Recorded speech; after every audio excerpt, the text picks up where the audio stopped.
The Mayor of Johannesburg, Herman Mashaba, has released the city's integrated annual report yesterday with findings from the Auditor General for the 2016-2017 financial year. Mashaba says the city saved approximately 500 million rand for service delivery through reducing self-promoting advertising, marketing, domestic and international traveling, consulting and professional fees, as well as on conferences and seminars.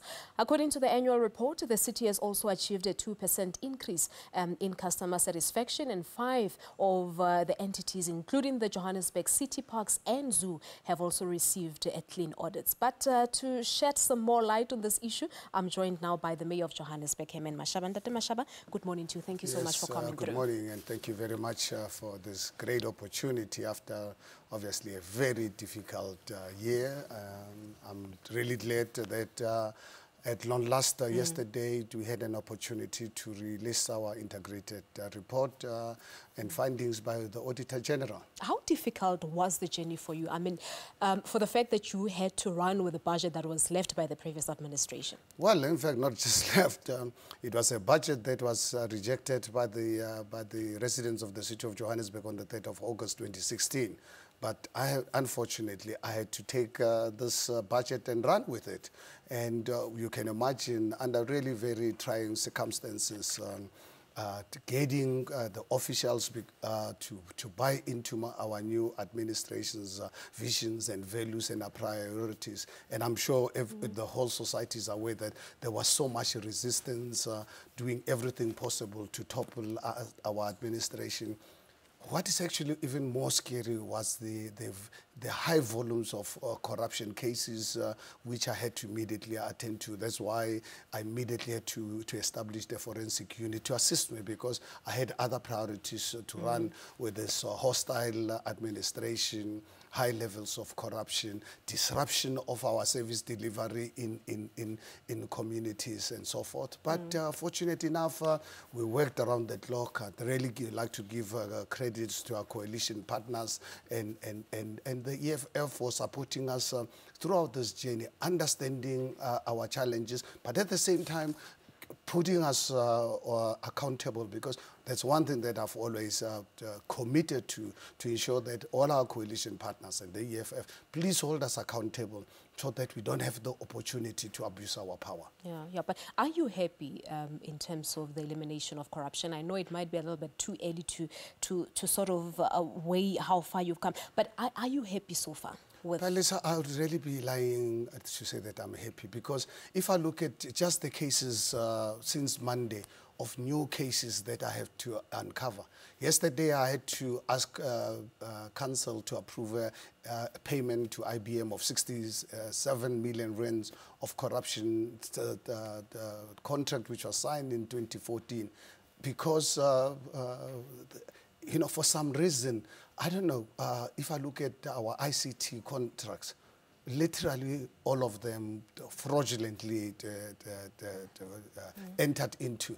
So, I mean, this week, senior people in finance department, I thought, you know, as we are arresting more people, we've already had over 450 people arrested, over 100 senior officials who've resigned. I thought people would obviously succumb to this and accept the fact that stealing public money is it's a crime.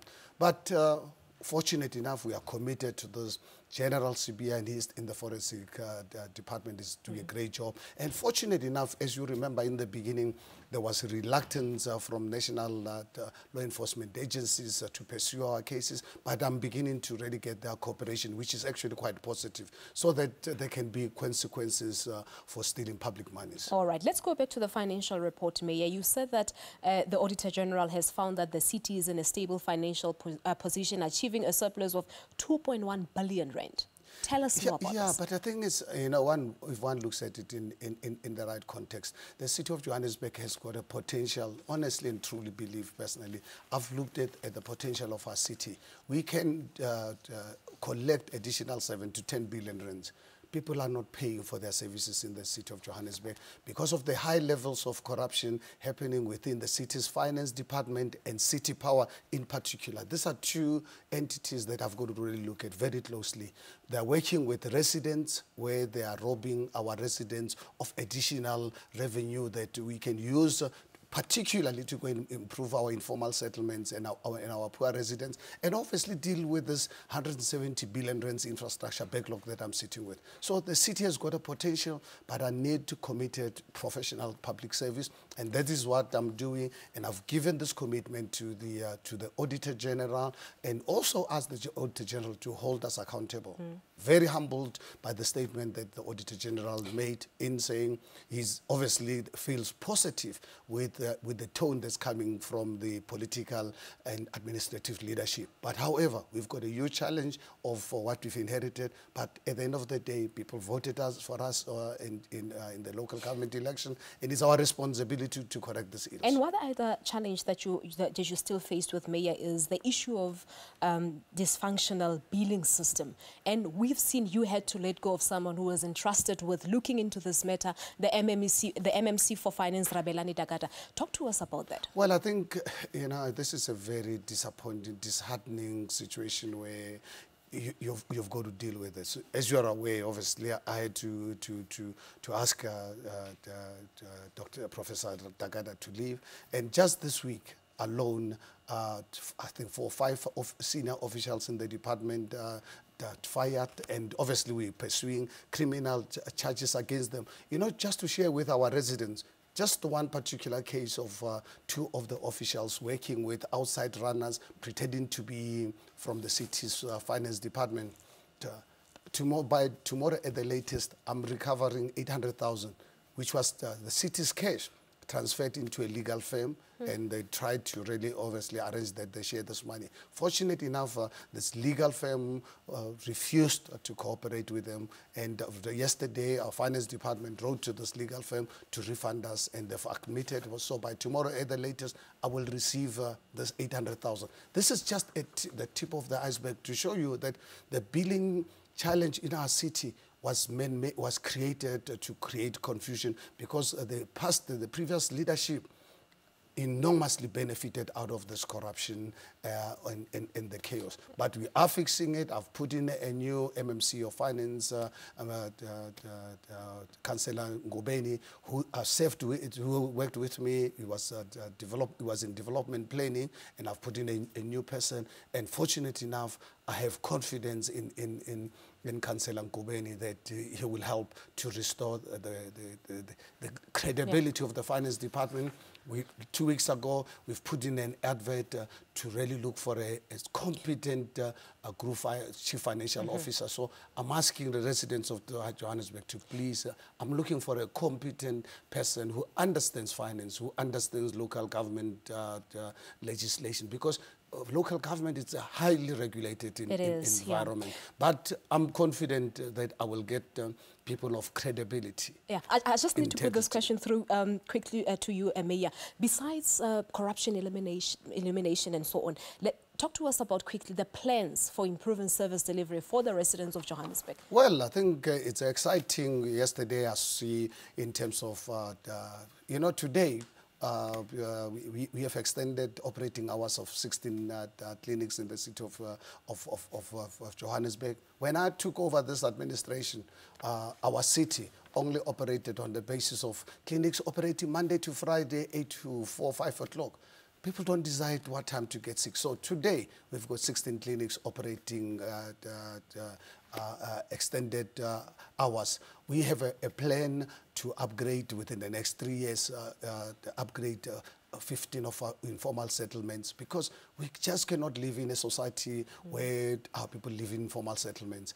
I'm sure you're aware my plan to revitalize the inner city, it's underway. Council has already approved my plan. 12 buildings have already been offered to the private sector to convert them into high-rise, affordable accommodation for our people. So we are cleaning that inner city. We're taking back from the criminal elements. In just over a week's time, we'll be launching a project called bringing back the rule of law, obviously called Mteto Maibuye. We'd like to bring back the rule of law so that people understand Johannesburg, the city of Johannesburg, is not a lawless society. This is not a jungle.